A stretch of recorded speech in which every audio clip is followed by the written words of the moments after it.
एक बार जोर से चिल्ला लो भैया, चुप हो जाओ।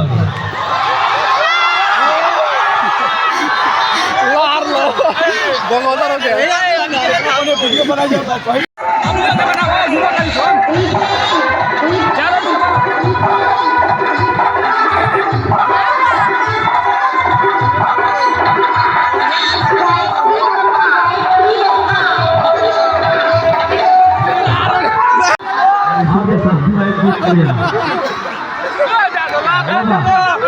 चलिए तो यहाँ पे खिलाड़ी की टीम ने फाइनल को ग्रैंड फिनाले को जीत लिया है।